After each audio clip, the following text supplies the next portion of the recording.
Ok, alors entre toi qui nous a mis la lumière, parce que Chaval Azman, c'est dommage quoi, de perdre du temps. Bon, c'est les petits aléas de la vie, hein, qui... Surtout, j'ai bien parlé avec eux aujourd'hui, ils m'ont dit oui, oui, t'inquiète pas, tu auras l'autre salle. Mais bon, c'est comme ça, que ce soit que nos petits problèmes du quotidien. Alors, ce qu'on va faire là maintenant, comme le sujet qu'on a choisi, alors c'est pas forcément sur le couple lui-même, mais c'est bon, de toute façon ça touche toujours le couple, les enfants, la famille, de toutes les manières. C'est plutôt les challenges que Hachem nous envoie dans le quotidien, surtout qu'on est veille de Hanouka et qu'on vit une période qui est assez bizarre, d'accord, qui est assez qui est longue et qui est assez bon, Hachem, oh voilà, voilà, la lumière fille, d'accord, et que en fin de compte, de quelle manière nous on va pouvoir, comme il dit Rabbi Nachman, c'est en fait allumer l'interrupteur intérieur à l'intérieur de nous, d'accord. On cherche beaucoup les lumières à l'extérieur de nos vies. Quand on est confronté à une difficulté, on essaie de chercher les lumières des canyons, des centres commerciaux, des voyages. Alors ça c'est très bien, ça détend, mais on sait très bien que ce n'est qu'un moyen et ce n'est pas une fin en soi. Et puis ensuite on a un retour à la réalité. Et en vrai, la fête de Hanouka, toute cette période-là, elle va nous apprendre justement que d'abord dans le mot Nisayon, l'épreuve, le challenge, le défi, on l'appellera comme bon nous semble. Dans le mot Nisayon, on a le mot Nes, le miracle. D'accord. Le mot Nisayon, c'est du mot leitnoses, comme on élève un drapeau, d'accord. Et ça vient du mot les retardataires. Non, je rigole. non, nous aussi, on vient d'arriver, il y a eu un problème de salle, donc tout va bien. On vient de démarrer à l'instant. D'accord, ça vient du mot... donc l'hypnose, c'est comme un drapeau qu'on élève. C'est un étendard. Un étendard, voilà. Et aussi le mot nisayon, quand tu dis j'essaye de faire quelque chose, que tu dis animenasa. En fait, c'est une expérience de vie. On essaye, on expérimente des choses. Et quand on est venu sur Terre, c'est pour expérimenter des choses. Pour arriver à la... je ne dirais pas la perfection, parce que la perfection appartient à Dieu. Mais on est là pour essayer de se parfaire au maximum. D'accord ? En expérimentant des choses, parfois qui sont magnifiques et parfois des choses qui sont très très compliquées et très dures à vivre. D'ailleurs, ce coup, je voudrais le faire les Lounishmat, Sacha, David Chaim, Ben Ruth, Bezrat Hashem, pour la Refoua Shelema de la femme du Rabban Chitrit, Odaya, Nathalie, Kamra, Bat Saada, et pour ma mère aussi, Tsivalus de Panamira, Betar Kol Cholem Rabat Israël, que les Chatoufim irantes, c'est sur le vrai miracle de Hanouka, Brihim Shlemim, et que Bezrat Hashem aussi, que tous les Chayalim irantes, Brihim et Shlemim, que cette guerre elle s'arrête. Voilà, comme à Hanouka, elle s'est arrêtée comme ça d'un coup. Enfin, non, justement, c'est parce qu'ils ont agi, ils ont fait quelque chose. Mais justement, c'est ce qu'on va parler ce soir, c'est qu'on doit être dans l'action et pas dans la passivité. Il y a aussi une expression qu'on dit en ivrite, parfois quand on n'en peut plus, quand on a envie de craquer, on en a ras-le-bol, d'accord. C'est des choses qui arrivent dans la vie. On a des périodes de la vie où tu as l'impression que la vie elle s'acharne sur toi, que tu te dis mais admatai en fait. C'est ce qu'il dit David Amir dans cet élim. Admatai taster panecha meuni. Hachem, jusqu'à quand tu vas cacher ta face? Mais jusqu'à quand ça va durer en fait? Ça s'arrête pas. Il y a un moment, il faut bien que ça s'arrête. Et en vrai, comment on dit en français, je baisse les bras. Je peux plus, je baisse les bras. Et nous, comment on dit en ivré? Animerima yadaim Hachem. Animerima yadaim. C'est-à-dire, en vrai, je jette mon dossier à Kadesh Baruch Hu. Au contraire, je lève les bras au ciel parce que je comprends en fait que je n'ai plus, je n'en ai jamais eu, mais j'ai cru jusqu'à maintenant que j'avais du contrôle sur la situation. Et je me rends compte en fait que je n'ai plus aucun contrôle et que le seul contrôle en fait il est entre les mains d'Hachem et que la seule chose que je peux faire c'est Ashlech el Hachem, Veu Yavecha, Veu Chalchelecha, c'est-à-dire jette tes dossiers chez Kadesh Baruch Hu et c'est lui qui va gérer tout ça. Maintenant, il y a une expression qui dit que la nécessité est la mère de la créativité. Quand est-ce qu'un banadam, un être humain, il devient yatzran, il devient créateur, il devient, d'ailleurs ce que je disais, dans un des ateliers, je suis en train de faire des ateliers sur l'estime de soi, où j'expliquais que quelqu'un qui est en bonne santé, qui est bari, il a la force de livro, de créer. Pourquoi la Torah nous demande de faire attention à notre nefesh, à notre tête, à notre corps, à notre rochaniut, parce que quand une personne elle est en bonne santé, à tous les niveaux, pas que physique, aussi moral, mental, en fait elle a la force de faire des choses extraordinaires dans sa vie. Quand quelqu'un, il est malade, que Dieu préserve, il est juste, concentré à se sortir de sa maladie. Et c'est pour ça que c'est important en fait de faire attention à sa santé. On a la force, on a été Adam Nivra B'Tselem Elokim, l'homme il a été créé à l'image de Dieu, et en fait l'homme il a un pouvoir de création qui est exceptionnel. Tu prends les mamies là d'il y a 100 ans, réveille-les tu fais très ta médecine, tu leur montres ce qu'on est en train de faire là, que de manière internationale, on a l'habitude, d'accord, mais tu leur montres, elles vont même pas comprendre qu'est-ce qui se passe. Et ça, c'est rien par rapport à ce qui nous attend. Mais en fait, comment ça arrivé? C'est des gens qui ont imaginé qu'il y avait une nécessité dans le monde. Bon, il y a malheureusement aussi beaucoup de dégâts avec ça, mais aussi des choses extraordinaires comme l'avion, comme la raquette, comme il y a tellement de choses extraordinaires qui sont créées parce qu'il y a eu une nécessité. Et parfois, d'ailleurs, je crois que c'est Laura Fischer, ou Laura Fira, je ne me rappelle pas, je crois que Laura lui a écrit, je raconte qu'un jour, en fait, il était avec, je crois, un ami, je ne sais pas si tu te rappelles de cette histoire, il était avec un ami qui a eu besoin d'une réfoua troufa qu'on n'ait jamais besoin, et en urgence, en fait, de rentrer dans un hôpital et d'obtenir de l'aide chez un des plus grands professeurs. Erchiou, alors c'était pas du tout son domaine, il a réussi à se débrouiller, puis il y a un autre ami qui lui a demandé, et en fait, quand il a vu qu'il avait cette capacité, Hachem parfois il nous envoie des danouillas, des opportunités, et en fait, de cette chose-là, en fait, c'est devenu le raffirer, c'est-à-dire que quand une personne elle a besoin, que Dieu préserve, d'aller voir un médecin particulier, et parfois elle ne sait pas vers qui se tourner, elle l'appelle, et en fonction du dossier, alors qu'il n'est ni médecin, il n'a jamais fait d'études de médecine, mais Erchéo, Toda Rabba. Toda Rabba là. Mais Erchéo, il a réussi en fait à créer toute une entreprise autour de ça, qui fait d'ailleurs bénévolement, d'accord, parce qu'il y a eu une nécessité quelque part. Parfois, Hachem nous met dans des situations, on est soit bâtisseur de notre vie, et du monde forcément, parce qu'une personne, elle se construit, elle est bourrée, elle va faire quelque chose, ben, c'est pas qu'elle qui va construire, c'est aussi le monde qui est autour d'elle, ou elle devient victime, gibier, d'ailleurs c'est ce qui rend fou les non-juifs, c'est qu'ils se disent comment, avec tout ce qu'on a, avec Isha Hamda, depuis le début des temps, il va nous exterminer, et on est encore là. Mais d'où ça nous vient en fait cette force-là? D'où ça nous vient? En fait, ces forces-là, Baruch Hanoten, on le dit d'ailleurs tous les matins, Hanoten la Yef Kohar, c'est pas celui qui est fatigué. La Yaef, c'est Mitya F, c'est celui qui va de l'avant, qui se relève, malgré les nissionnettes que Hachem lui envoie. Et ça, je dis, dans le mot Nisayon, on a le mot Nes, le miracle. Et en vrai, le plus grand miracle au monde, c'est quand une personne, elle devient, à travers les épreuves qu'Hachem lui envoie, à travers les challenges qu'Hachem lui envoie. En fait, elle tourne la tête, elle se dit, d'ailleurs, le Rav Citruc, Zichronot Tzadik Livracha, il a écrit un très beau livre où il explique que le Yetzara, qu'est-ce qu'il nous fait? Il nous fait croire qu'en fait, quand on est dans l'épreuve, on va jamais y arriver. Et il nous rend dans une tristesse, j'en peux plus, mais c'est pas possible, etc. Alors quand les gens ils dépassent cette chose-là, on leur montrera à 120 ans, Hachem va dire, regarde tout ce que tu as grimpé, on est devenus tous des alpinistes. Et alors que celui qui aura dit, ah mais moi je peux pas, j'y arrive pas, etc. En fait, à 120 ans, on lui montrera qu'en fait c'était une petite marche à monter. Et dire quoi? Tout ça, et j'ai eu l'impression, parce que c'est ça le Yetzara, c'est le Dimion, c'est le monde du fantasme, de l'illusion, et en fait, on doit utiliser en fait tous ces outils-là pour Bezrat Hashem les mettre à bon escient. Et en vrai, on est en pleine Eilat, d'accord? Eilat, on sait très bien que c'est le désert un petit peu, c'était le désert avant qu'il décrit tout ça, et que dans le désert, il y a toujours du soleil. Mais en même temps, dans ce soleil, pour grandir, d'accord, pour faire grandir des arbres, pour faire grandir des choses, on a besoin de pluie, d'accord. Et parfois, pour qu'une personne, elle puisse être créative, moi je sais que toutes les choses que j'ai fait dans ma vie, qui ont donné des fruits, c'est pas quand c'était facile, mais c'est quand c'était difficile.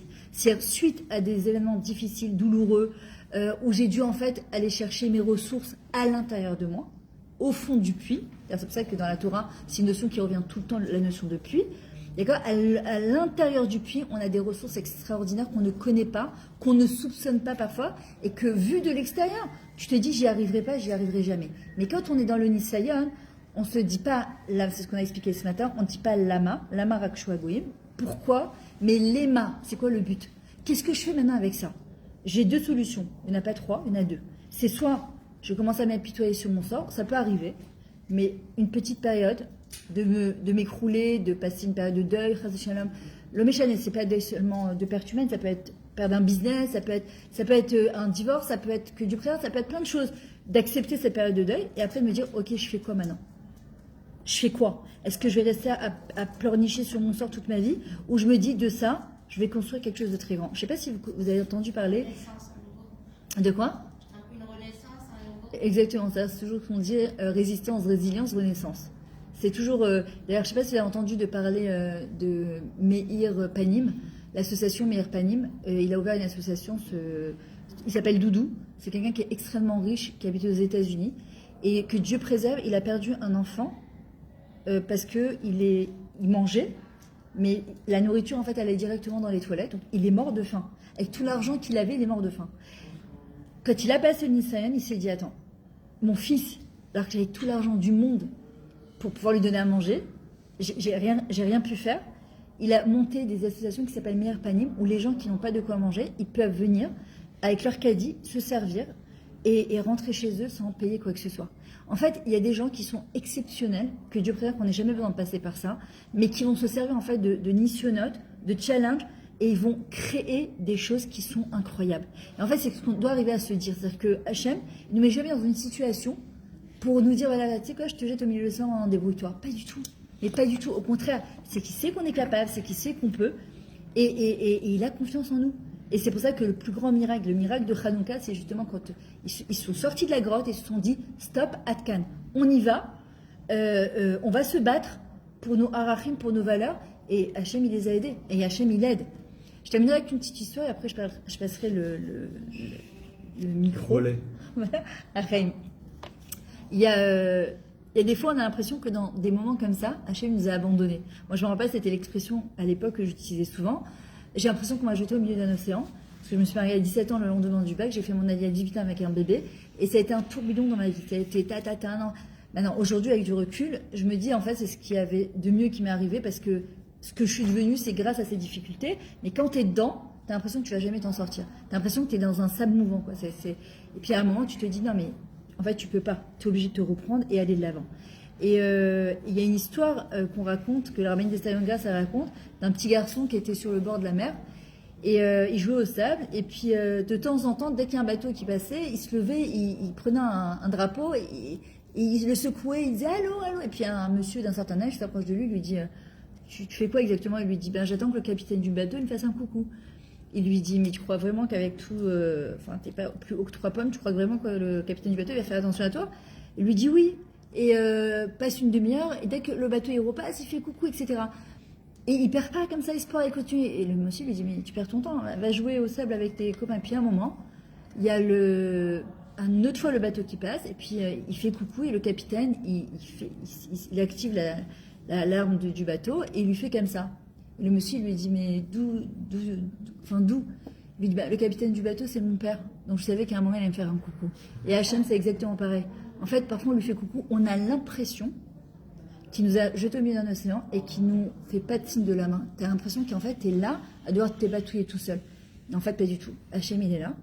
Il y a un moment pour notre bien à nous. Il est là. S'il ne nous portait pas sur ses épaules, on ne pourrait même pas tenir toutes ces périodes-là. Il nous fait un signe de la main, parfois pas tout de suite, parfois ça prend du temps, mais il est là. Et c'est ce qu'on doit, mamache, garder dans la tête de manière très très forte. C'est que Hachem, il est là, et sans lui, ça serait impossible de passer ce qu'on est en train de passer, si vraiment il n'était pas là à nous aider. Ouais. De quoi qu'il éprouve ce...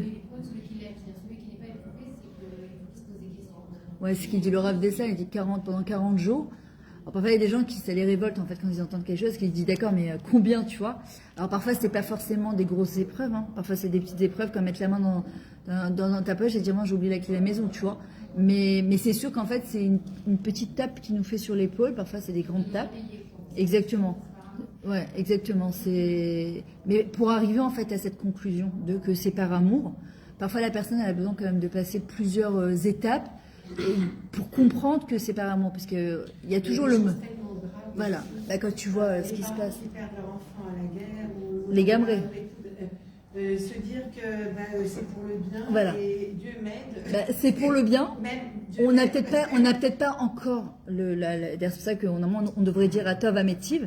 On dit Baruch Dayana Emet. Pourquoi? Parce qu'on n'a pas les capacités. C'est trop dur. Et c'est pas dans l'ordre des choses. Voilà, c'est. Que Dieu préserve ses... Tiens. Vas-y. Alors, je vais essayer de saisir au bon une des notions que Myriam a évoquées. C'est la question de la victimisation face à une épreuve. Pourquoi Hachem m'a fait ci? Il y a, selon les épreuves, alors vous avez évoqué la personne qui a perdu son fils à la guerre, par exemple. ou son mari à la guerre, ou la maladie, chacun, les filles, non, chacun selon son épreuve, selon et pourtant on voit, lorsqu'on constate ce qui se passe autour de nous, qu'on est tous différents devant l'épreuve. Il y a des gens qui en font une force, il y en a qui s'effondrent, il y a des gens qui sont accablés. Et comment? Alors pourquoi? Comment se fait-il qu'il y a des gens qui sont des victimes? Et comment se fait-il qu'il y a des gens qui sont, enfin, le mot exact, c'est qu'ils sont résilients. La résilience consiste à faire de l'épreuve non pas une manière de pouvoir m'effondrer, c'est pas un effondrement. Au contraire, il y a des personnes qui, face à l'épreuve, en font une force et se régénèrent. Ça s'appelle une résilience. Et on est tous différents face à l'épreuve. Alors, il y a les Mouna Vada et que les Mouna, mais oui, bien sûr que les Mouna, elles jouent là-dedans. Mais il y a la force de caractère, il y a l'historique, la personne, l'éducation, et il y a d'autres choses. Mais alors, maintenant, si maintenant on est un petit peu faible, on aimerait bien, nous, avoir cette force de résilience. Comment est-ce qu'il y a des exemples dans la Torah, dans l'exemple, qui pourraient nous apprendre à devenir un peu plus résilients, et pourquoi, et comment ça marche, c'est quoi le mécanisme, en fait? On ne va pas apprendre les mécanismes ici, ce serait trop prétentieux que d'apprendre à être résilient en une conférence qui dure 1 heure, et puis on n'a pas les kélim, mais on voit au moins des exemples dans la Torah, on voit des choses qui disent qu'on voit des exemples de résilience, où on voit que finalement, celui qui est résilient, il perd pas, il gagne à être résilient. On gagne à être résilient.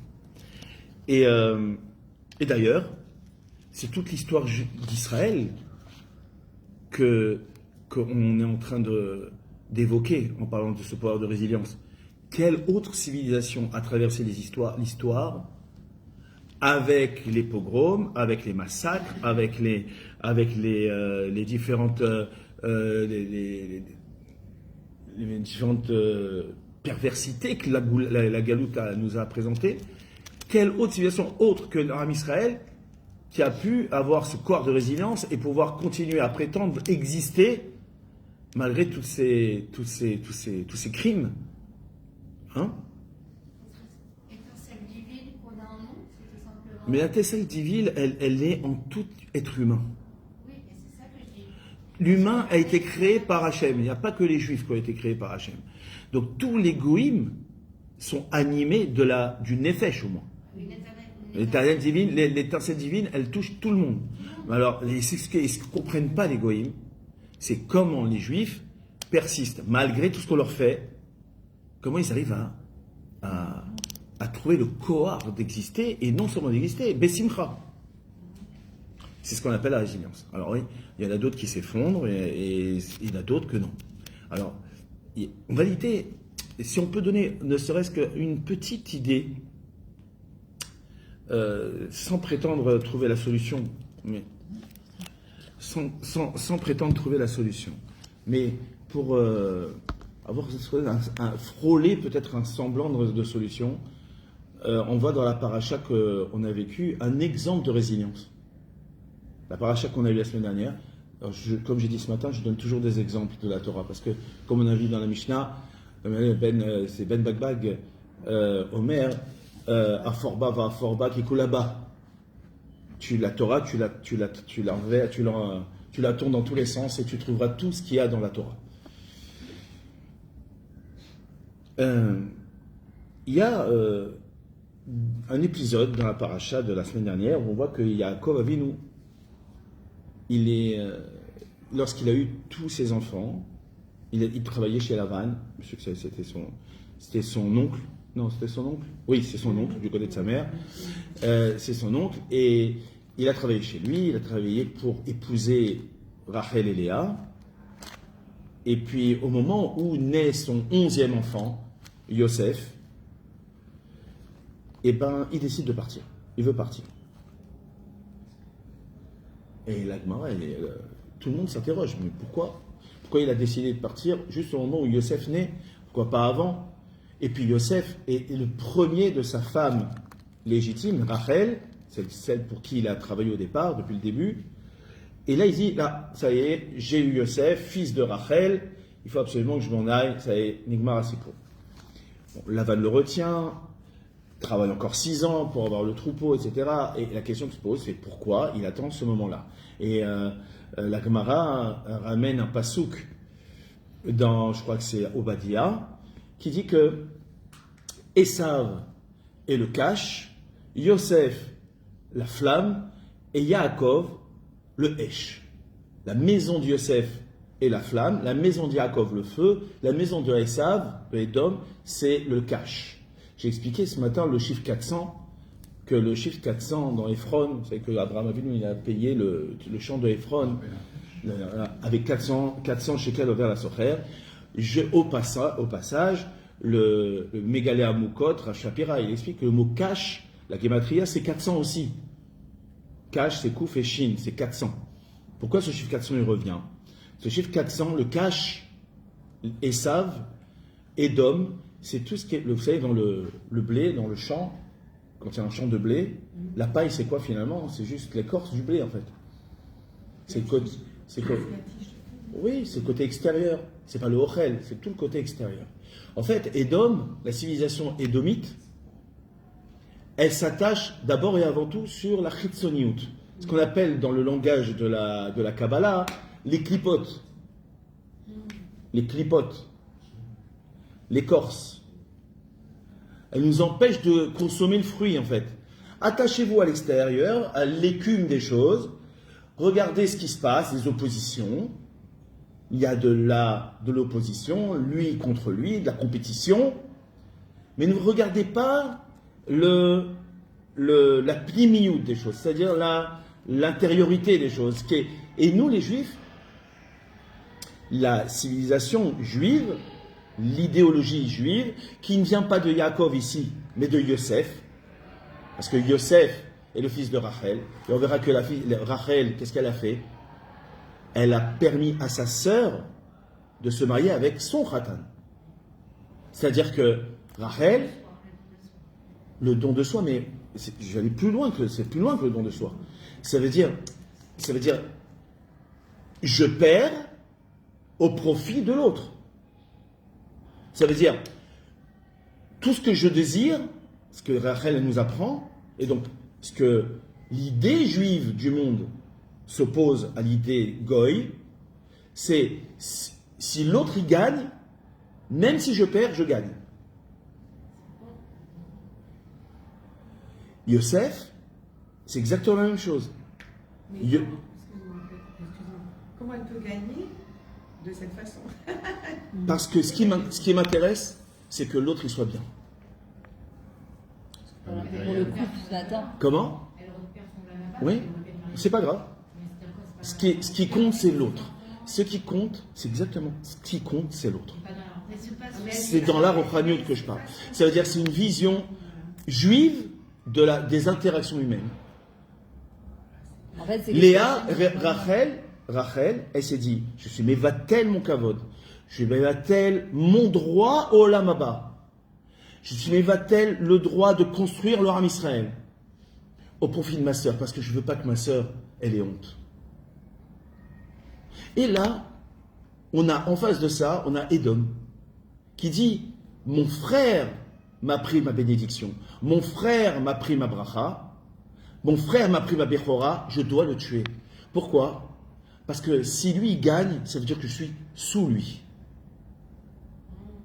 Voilà, on a en opposition deux choses, deux événements, enfin le même événement presque, hein. On a deux idéologies, mamash différentes. Et je veux dire, c'est l'idéologie juive, celle-là, celle de Rachel, nous a permis de traverser l'histoire. La civilisation goy, qui consiste à dire si je gagne pas, je perds, a fait que des civilisations ont passé dans l'histoire. Elles se sont toutes évanouies. Pourquoi? Alors là, je vais rentrer dans un domaine qui va nous toucher plus à nous, mais vraiment plus dans le domaine du couple.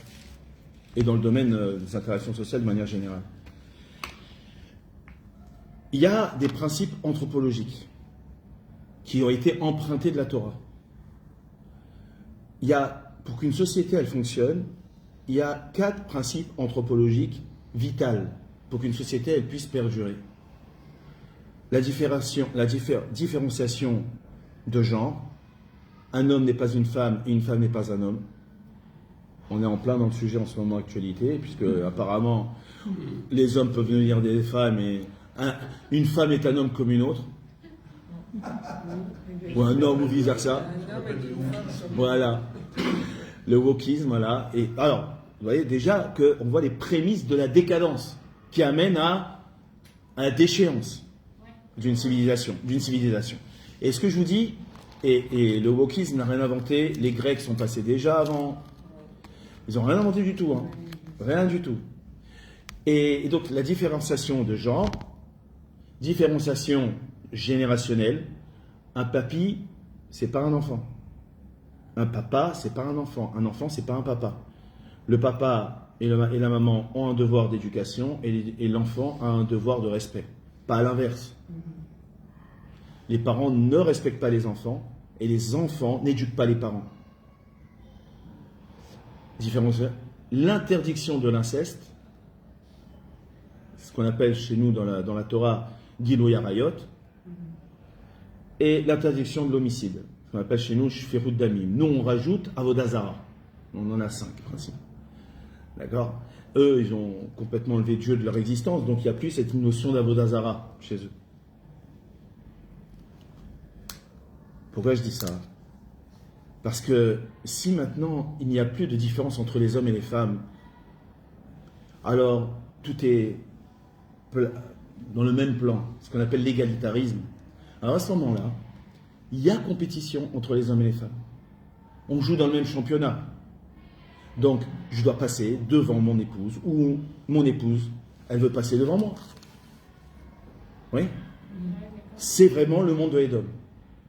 C'est mamash le monde de Edom où on est en compétition. Esav m'a pris ma bracha, il faut absolument que je le tue. Alors il y a plusieurs manières de tuer, pas seulement physique. On peut tuer avec des mots, on peut tuer avec des réflexions, ou en faisant honte, en faisant des choses. Et ça se voit tellement dans les couples, dans les familles, ça. Pourquoi? Parce que on est sur le même plan. Je suis comme toi tu es comme moi, donc on est en compétition. Ça, c'est le monde de Edom. Le monde de Rachel, le monde de Yosef, celui qui va brûler Esav, qui va brûler cette civilisation, celui qui va mettre à mal cette idée de compétition, c'est l'idée de Yosef. Yosef et Rachel, c'est quoi? C'est que chacun, il a son tafkid. Je n'ai pas à me mettre sur le même plan que l'autre. Pourquoi?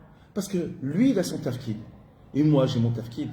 Alors aujourd'hui, et vous savez ce que cette idée-là de compétition, elle touche aussi le monde religieux. Parce que dans le monde religieux, on a l'obédience à un tel, contre l'obédience à un tel, et les trucs, et les Lubavitch, et les Breslev, contre cela et cela. Et donc il y a une compétition qui fait que je considère que l'autre n'a rien à apporter, il est plus nul que moi, je considère que être dans la vérité. Ça, c'est l'idéologie édomite dans la Torah. Tandis que, si je dis, mais les Haredim, ils ont leur rôle, les Datim, ils ont leur rôle, les non-religieux, bien qu'ils ne soient pas religieux, ils ont aussi leur rôle, les militaires, ils ont leur rôle, ceux qui étudient la Torah ou la Yeshiva, ils ont aussi leur rôle. Chacun a un rôle, et il n'y a pas de compétition. À ce moment-là, c'est la civilisation édomite qui est complètement évanouie. Et c'est ça ce qu'Israël doit apporter à l'humanité. C'est ça le rôle que Yosef devra faire, donc le Mashiach ben Yosef devra apporter, c'est-à-dire que, comment? Alors tout le monde a crié l'Ardout, c'est très marrant cette idée d'Ardout, il faut l'Ardout, on aura en Israël, tout le monde crie l'Ardout, mais à condition que tout le monde soit d'accord avec moi. Là, on est tous je veux que tout le monde soit Beïhoud, comme ça, ensemble, mais avec moi. Mais l'Ardout, c'est pas ça. L'Ardout, ça passe obligatoirement par l'idée de tafkid. De pluralité, en fait. Mais comment la pluralité? En mettant en valeur le rôle de l'autre. On n'est pas les mêmes. On est tous différents. L'armée Israël, quand vous sortez dans la rue, vous avez des Thémanim, vous avez des Marocains, vous avez des Tunisiens, même des Éthiopiens, vous avez des Haridim. Et c'est génial. Quand est-ce que c'est génial? Quand on considère que chacun, il a un rôle à jouer différent de l'autre. Et c'est ça ce que Yosef il doit apporter. C'est ça ce que Rachel elle nous apprend lorsqu'elle dit moi je passe après. Pourquoi je passe après? Ce qui compte c'est l'autre, c'est le bonheur de l'autre. J'ai mon tafkid et Léa aussi elle a son tafkid. Et là il n'y aura plus de problème de victimisation. Là je ne peux plus considérer que l'autre il va me battre comme Esav il dit. Pourquoi? Parce que j'ai mon rôle, même si apparemment on m'apprend que mon rôle il est plus bas que l'autre. Mais c'est pas vrai. Le rôle de la femme comme le rôle de l'homme, bien que différents, ils sont tous les deux d'un niveau extraordinaire aux yeux d'Hachem. On appelle la dame Akaret Abayit, l'essentiel de la maison. L'homme, il a un rôle qui est effectivement différent de la femme, mais les deux, en complémentarité, apportent un équilibre au foyer, un équilibre, comme on a vu hier dans le premier jour, un équilibre dans l'Arme Israël, et Bezat Hashem, la vie Mashiach B'Marav Aminu. Amen. Il y a pardon, je peux- Oui, bien sûr. On a lu il n'y a pas longtemps la femme du monsieur Goldberg qui est mort Oui. à la guerre, Ouais. qui a demandé aux gens qui venaient la voir pendant la Shiva qu'ils viennent surtout pas seuls, mais avec quelqu'un du parti opposé. Wow. Et elle l'a demandé, et les gens, ils ont fait cet effort-là. Ils sont venus à deux partis complètement opposés. Donc c'est un début de ce qu'on pourrait imaginer, de ce que vous dites. Je trouve ça, de toute façon, ces gens-là, il y a 2-3 personnes qui ont perdu leur mari à la guerre. Ouais. Elle et une autre, je n'arrive pas à me rappeler de son prénom, il y a la Lidera aussi. Elle a perdu son fils. C'est des gens qui ont, je sais pas, ils ont un mental, Mais je sais pas, exceptionnel. c'est exceptionnel. Ouais. Ah, oui. Exceptionnel, c'est-à-dire que, en fait, ils ont compris, en fait, c'est quoi le but de ce monde. Nous, on se perd, en fait. On se perd, et Hotman, ça revient toujours au même principe, c'est que on est centré sur nous. C'est qu'est-ce qui est bien pour moi, mon bonheur à moi, Ouais, qu'est-ce qui est... c'est vrai. Le truc, c'est que ça remplit pas, ça nous vide. On pense que ça nous remplit. Une fois qu'on a obtenu les choses qu'on pensait qui allaient nous amener du bonheur, et ben ça nous vide. Alors qu'en vrai, c'est ce qu'elle explique, la Rabbi Yesaya Yondra sur dans son livre La vie est un test. Elle dit la seule chose qui nous permet de dépasser les missionnaires, les challenges de la vie, c'est de donner aux autres. C'est en fait de se servir d'une épreuve. Exactement. Moi, je sais que avec mes petites épreuves que je peux pas comparer à d'autres choses comme Chazoshem, parfois des choses que j'entends, mais dans mes difficultés à moi, je sais que ce qui m'a toujours aidé, pas tout de suite, c'est avec le temps, avec la maturité, c'est de me dire toujours, comme j'enseigne, je sais que je dois tirer un enseignement de ça. Et je dois tirer un enseignement positif parce que je vais devoir le retransmettre. Et en fait, je comprends en fait, que dans ma difficulté, je ne la vis pas que pour moi. Et c'est ce qu'elle disait d'ailleurs la lidérée pour son fils, Saadia. Elle disait, en fait, il y a le prat et le klal. En fait, il y a nous, mais on est nous exactement dans un ensemble. Alors, si je me vois moi seule, sans l'ensemble, mais c'est une souffrance terrible. Alors, si je me vois moi dans un ensemble, donc je comprends que l'Olam Nivra elle a besoin, c'est-à-dire le monde il tient que grâce à moi, et c'est pas de la gava de se dire ça parce que si on pense que c'est de l'orgueil, ben on fera jamais rien. On se dira pas qu'on ira de l'avant. Mais si on se dit que le monde il tient que grâce à nous, c'est-à-dire qu'en vrai on a une super grande responsabilité. Et quand une personne a une responsabilité, elle a comme Yosef d'ailleurs pour rebondir sur ce qu'ils Israël, Yosef c'est du mot Yossif. Qu'est-ce qu'il est venu apporter comme notion dans ce monde? Justement quand il était, on va rentrer dans les parachiotes avec. J'ai trouvé exceptionnel ces parachutes avec Yosef et ses frères, et Vaïgage et Yehuda, mais c'est pour moi Yosef, comme David Ameller, comme c'est des personnages en fait, et pour moi ils sont là tout le temps parce qu'ils nous apprennent en fait des choses dans notre quotidien, en fait mais qu'est-ce qu'on fait de toutes ces choses-là? Et en fait il va rajouter cet élément en plus et de dire, mais tu fais pas ta difficulté pour toi, c'est Yosef, quand il a rencontré ses frères, qu'est-ce qui lui a permis de dépasser cette souffrance, d'être jeté, il faut dire que c'était un beau gosse, qui était orphelin de sa mère, qui était jeté en Égypte tout seul, avec la débauche la plus grande, où les femmes comme les hommes égyptiens, ils craquaient complètement pour lui, où la femme de Potiphar, elle lui fait des défilés en permanence. comment il va tenir tout ça? Et en fait, il était ce qu'on appelle Memukad Matara. Quelqu'un qui est Memukad Matara, c'est-à-dire qu'il est concentré sur son but, il connaît sa mission de vie. Le mot Leit Maked, ça vient du mot Leit Kadem. Il peut avancer. Quelqu'un qui n'a pas de but, qui n'a pas de projet, qui ne sait pas en fait. En fait, on ne va pas poser la question à Hachem, mais pourquoi tu m'envoies ça? C'est dans cette difficulté, qu'est-ce que je dois tirer comme leçon? Et moi, je sais que c'est quelque chose qui m'aide dans mon quotidien, parce qu'en fait, je me dis, au lieu de me dire, mais pourquoi ça m'arrive, c'est qu'est-ce que je fais avec cette chose-là? C'est-à-dire, qu'est-ce que je dois tirer comme leçon, et qui ne va pas me servir que pour moi, forcément, puisqu'on fait partie d'un ensemble, mais moi, quand je vais grandir de ça, bah, je vais vous permettre de grandir. Quand toi, tu vas grandir de ton épreuve, tu vas grandir quand toi, Simcha, tu grandis de tes épreuves, tu m'aides à grandir, il y a aussi, pareil, etc. Et chacun, là aussi, et tous les autres, on est tout en train de grandir, et quand on grandit, quand notre arbre, il devient, eh ben, on permet aux autres arbres de devenir, parce qu'en fait, on devient un exemple de vie personnelle. Maintenant, en vrai, c'est se poser la question, quel message Hachem il veut m'envoyer à travers cette chose-là? C'est à travers cette difficulté que je suis en train de rencontrer, c'est me dire, à Kadesh Baruch Hu, d'abord, il n'envoie jamais une épreuve qu'on ne peut pas surmonter. Sur le moment, on a l'impression que c'est insurmontable, on ne va pas y arriver. Mais en fait, après, avec un petit peu de recul, c'est se dire, ok, je suis dedans, maintenant, comment je vais faire pour grandir? Qu'est-ce que je vais sortir comme... En fait, j'ai un potentiel que souvent, malheureusement, il n'est pas exploité. C'est pour ça que moi, je dis toujours, il faut prier pour ses enfants, que même quand ils ne sont pas dans le bon d'erreur, d'accord, toujours ils se rapprochent d'Hachem, et qu'on se rapproche d'Hachem, c'est ce qu'on dit tous les matins dans la tfila, l'olidé nissen de l'olidé bizen, ni par l'épreuve, ni par la honte.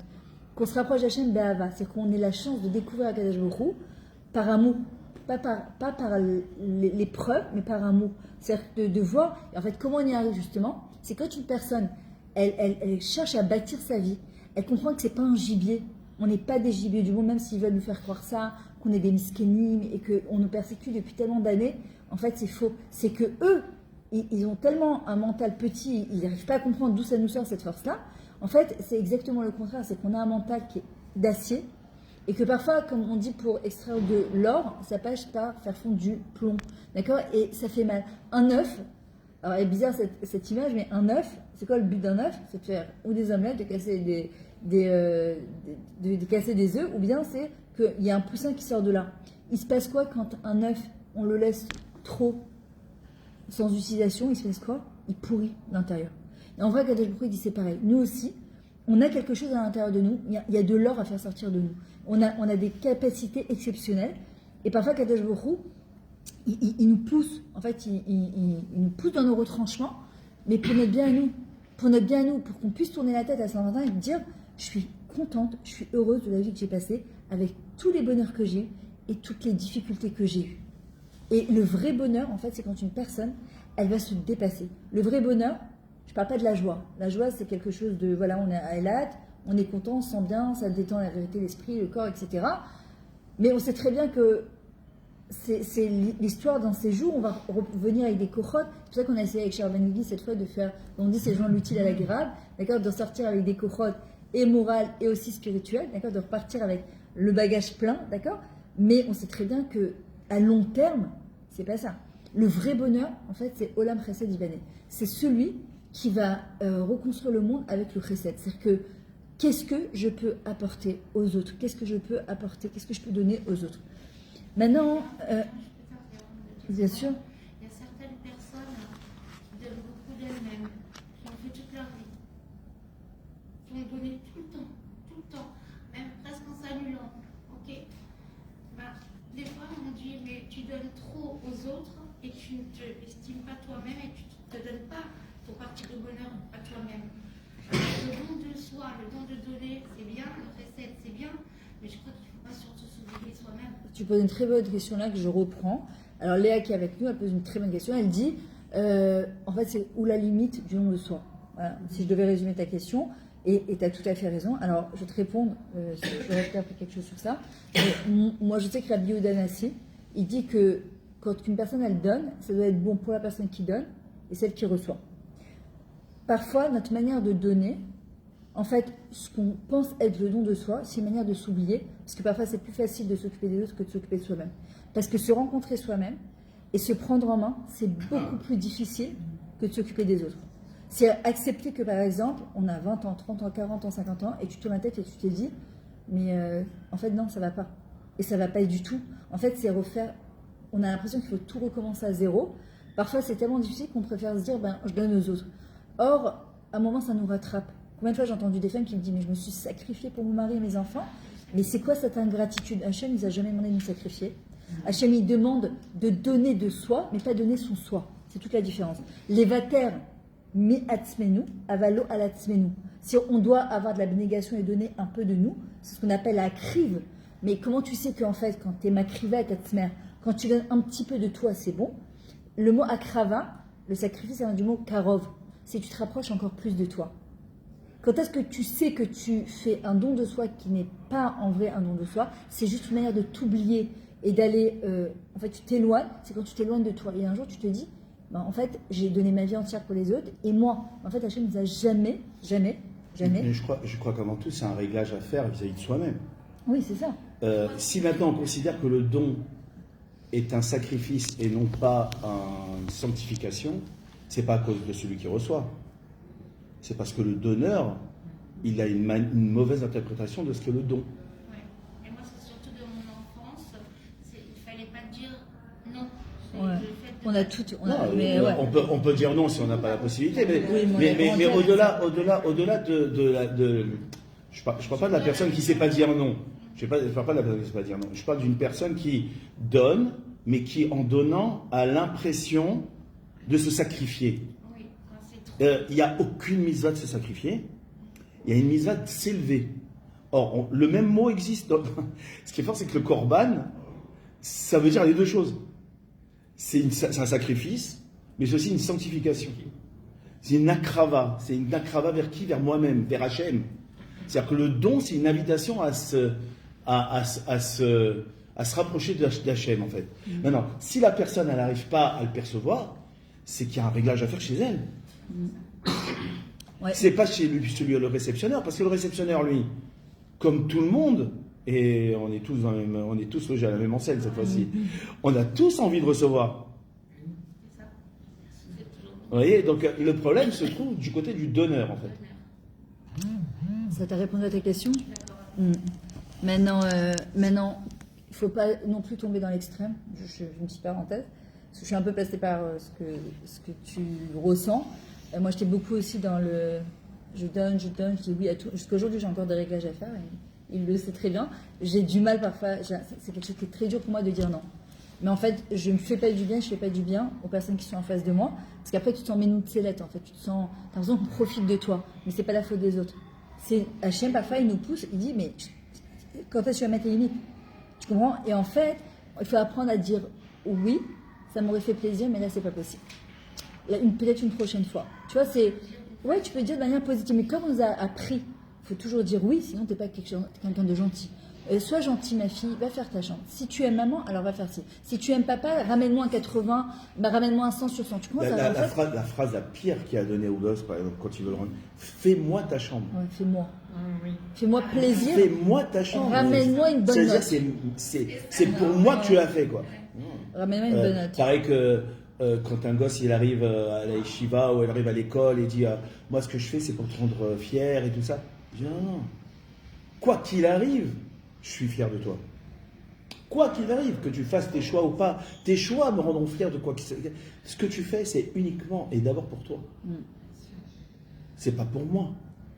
Et donc, dès lors qu'une personne, elle va faire cette chose-là, elle n'a pas l'impression qu'elle le fait pour elle, parce que ranger sa chambre, c'est hyper important pour avoir la notion de cédère dans la tête, dans la manière de vivre. Quelqu'un qui n'est pas messoudar, qui ne fait pas une chambre, qui n'arrive pas à ranger sa chambre, c'est qu'il a un désordre dans la tête déjà. C'est qu'il a un désordre.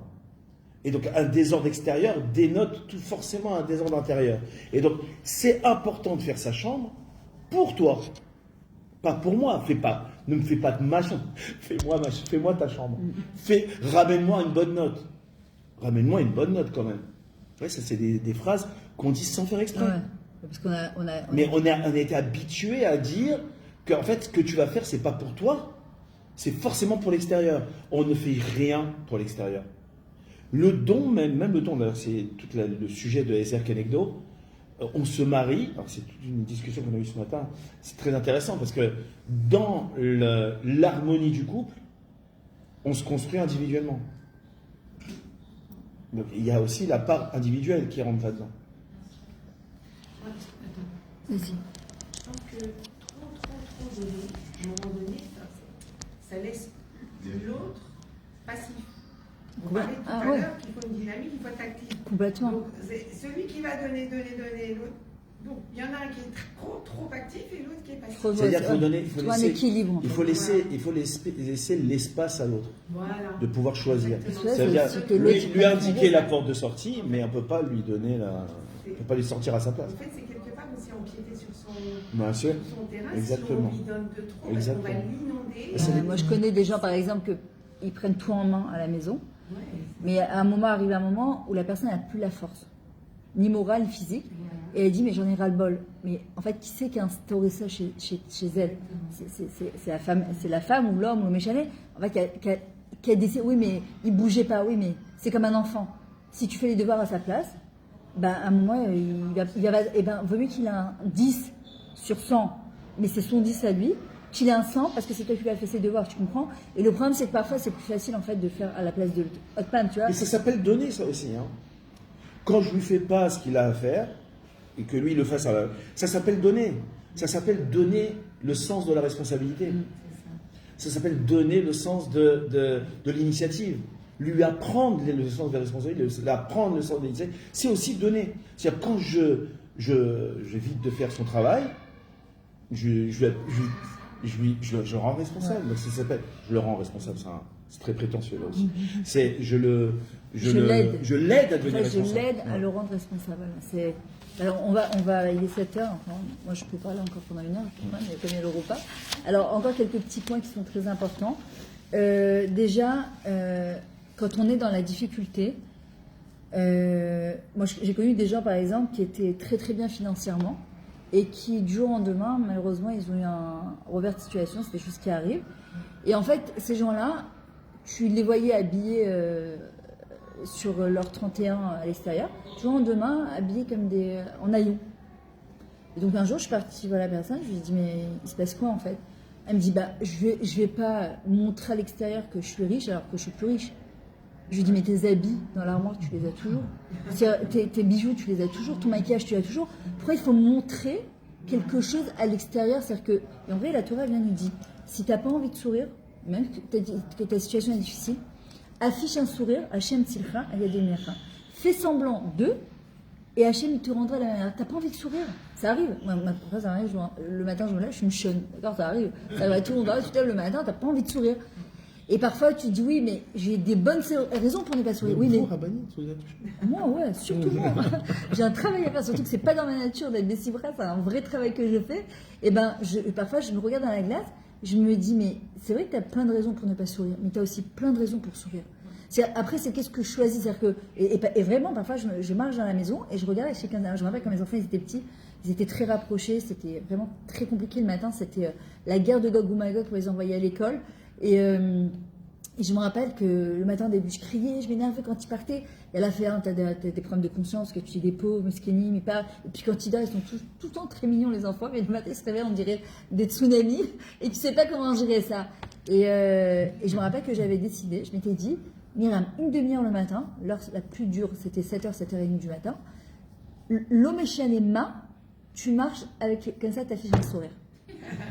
Et ben, je vous promets que ça aide. Parce que je me rappelle, je disais, allez, vous mettre les chaussures. Au début, ils m'ont regardé, je crois que maman, elle a pas bien dormi cette nuit. Et en fait, je disais, ils sont tes chaussures, qu'est-ce que tu veux dans ton pain? La fin d'année, je te fais du chocolat. Ah! Et en fait, je ne décrochais pas, même si j'avais envie de taper tout le monde. Hein, j'avais les nerfs, je me rappelle, je disais, mais allez, bougez! Et ben, je vous promets que ça aide. Pourquoi? Parce que Hachem, il te dit, même si tu n'as pas envie de sourire, que tu es dans la difficulté, en fait, se rajouter de la miskenout sur notre difficulté, en fait, on ne gagne rien. Maintenant, chouve, il y a des moments parfois dans la vie qui sont très durs.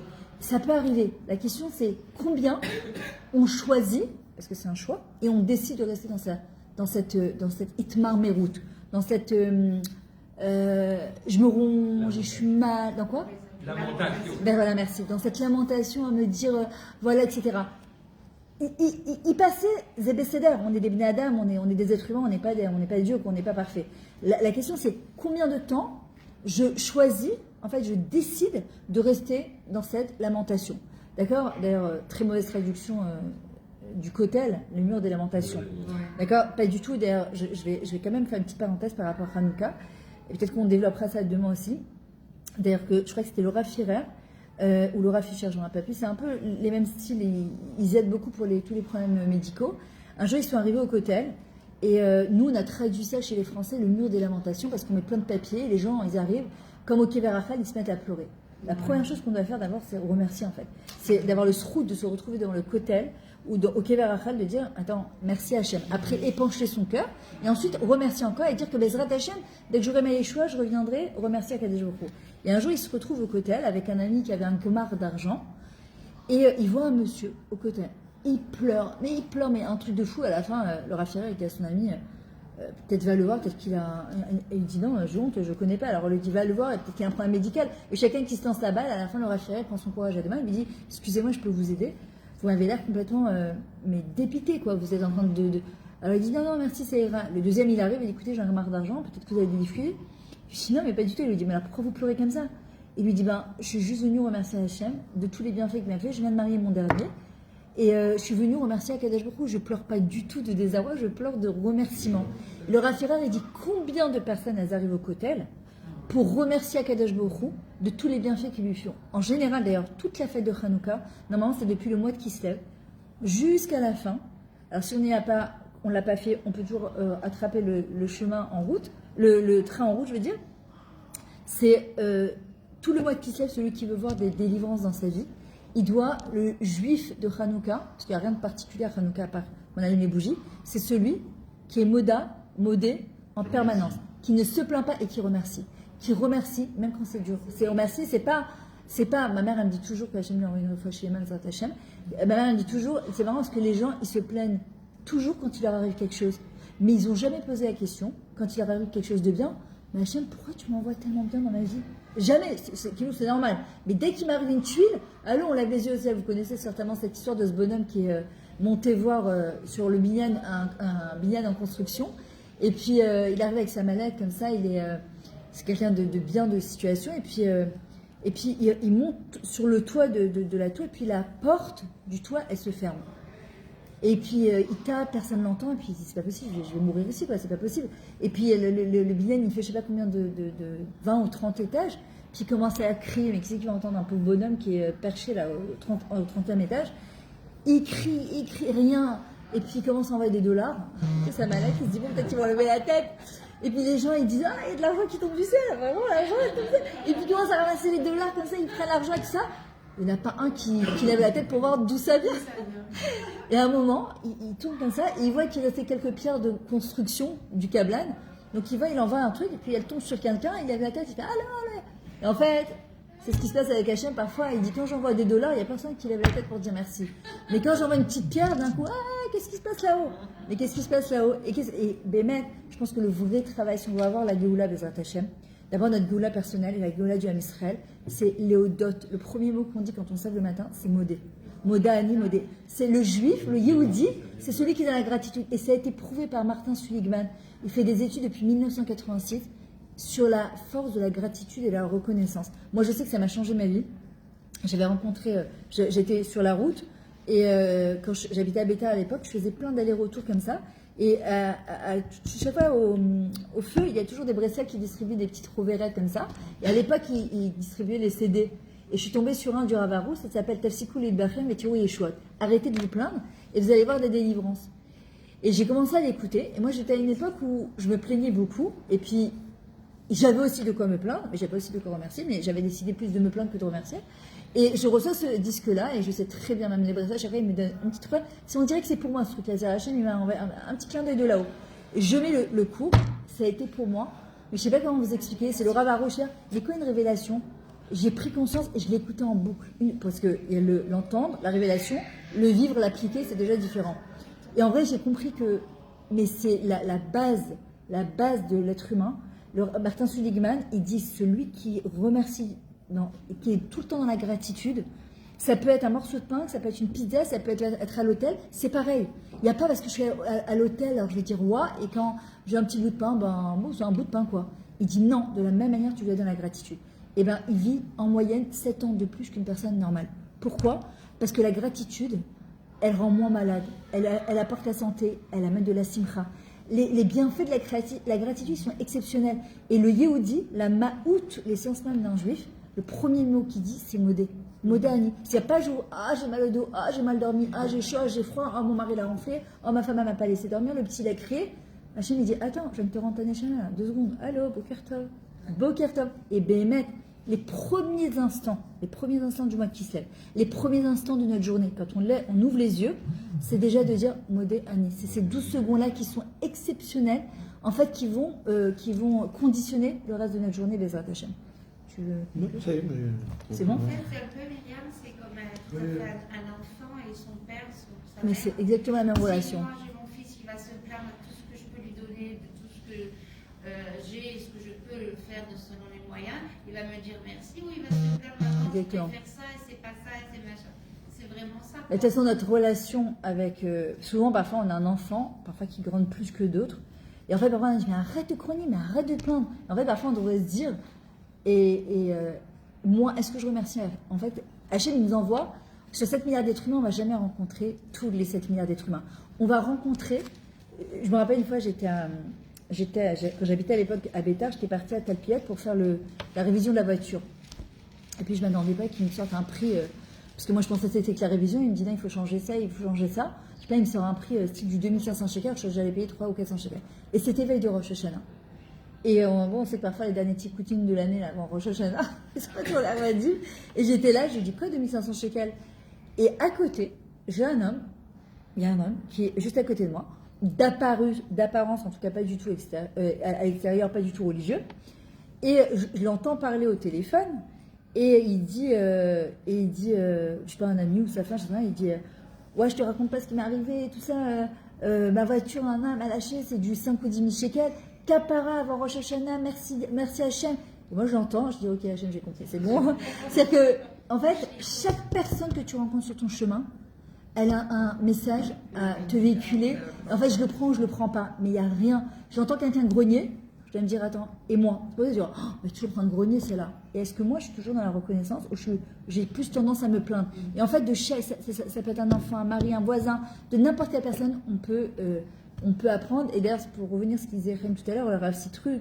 C'est Juan Sagibracha, il disait que parfois, on ne sait pas soi-même réaliser. On espère que nos enfants, ils vont se réaliser à travers nous.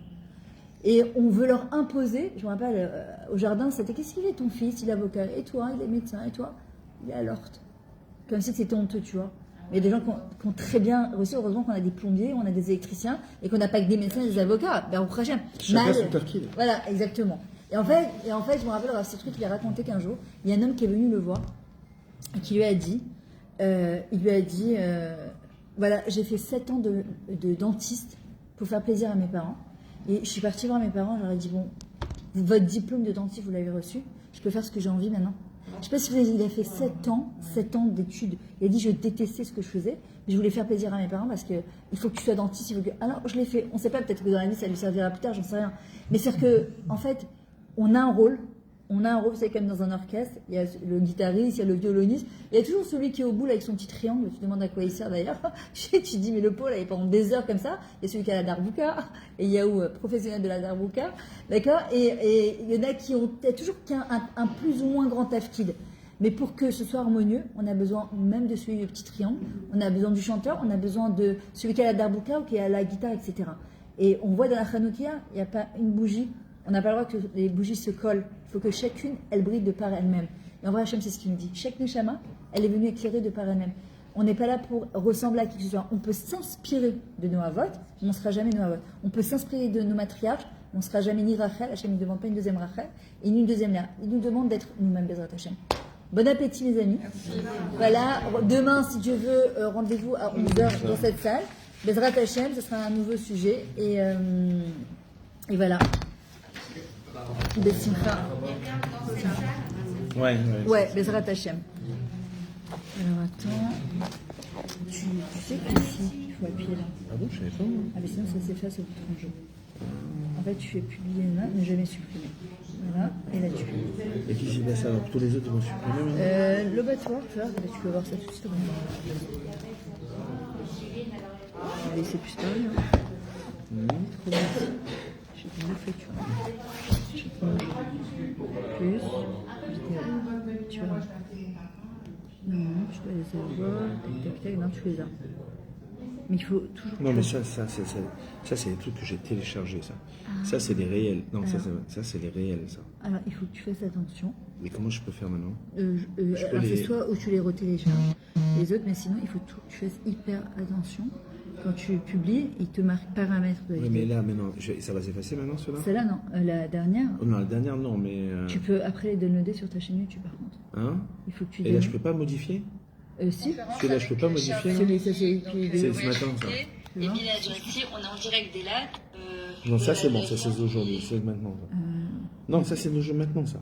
Ah, Ouais, ça, c'est celle-là. Ok, C'est celle-là qu'il faut. Voilà, tac, tac, tac. Mention de non, enregistrer. Mention. Attends. Je vais te faire n'importe quoi 2 secondes. J'ai bien parlé avec eux aujourd'hui, ils m'ont dit oui, Non, t'inquiète pas. celui-là, c'est celui-là. Avec donc mon mari. Voilà. Je t'appelle déjà? Non, je rigole. Enregistrer la vidéo. Modifier la publication, Sur non? le couple. C'est pas modifier la publication? Voilà. Et donc, et moi. Modifier. Non, non, ça c'est le titre, ça. Modifier, qui veut qu'on déplacer encore. Modifier conventionnel, déplacer dans l'archive. Déplacer dans l'archive peut-être? Écoute, le mieux, c'est que...